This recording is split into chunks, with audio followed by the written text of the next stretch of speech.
আজ আমরা ব্যাঙ্গালোর যাচ্ছি, তার জন্য কালকে আমরা কাটিহার এক্সপ্রেসে এসে আজকে ভোর 4:30টায় হাওড়ায় পৌঁছেছি। ব্যাঙ্গালোর যাওয়ার ট্রেন আছে সকাল 11টায়, তাই আমরা হাওড়া স্টেশনে খাওয়া দাওয়া সব করে ট্রেনে উঠব। আর আমি ভাবলাম তোমাদের একটু ভোরবেলায় হাওড়া স্টেশনটা ঘুরে দেখিয়ে দেই।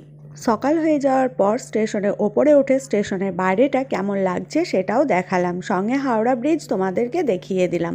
ট্রেনে উঠে যাওয়ার পর যেহেতু আমি ঘুমিয়ে পড়েছিলাম, তাই জন্য বাইরের পুরো ভিউটা তোমাদের দেখাতে পারিনি, তাই যতটা পেরেছি তোমাদের দেখিয়েছি। বাইরের ভিউটা খুব সুন্দর, অন্ধ্রপ্রদেশের পর থেকে শুধু পাহাড় আর পাহাড়, খুব সুন্দর লাগছিল দেখতে।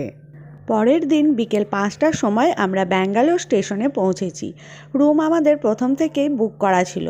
রুম পর্যন্ত পৌঁছতে সন্ধ্যা হয়ে গিয়েছিল। হাওড়া থেকে ব্যাঙ্গালোর আমার এই ট্রেন জার্নির ব্লগটা কেমন লাগলো অবশ্যই কমেন্ট করে জানিও। ভালো লাগলে লাইক শেয়ার করে দিও।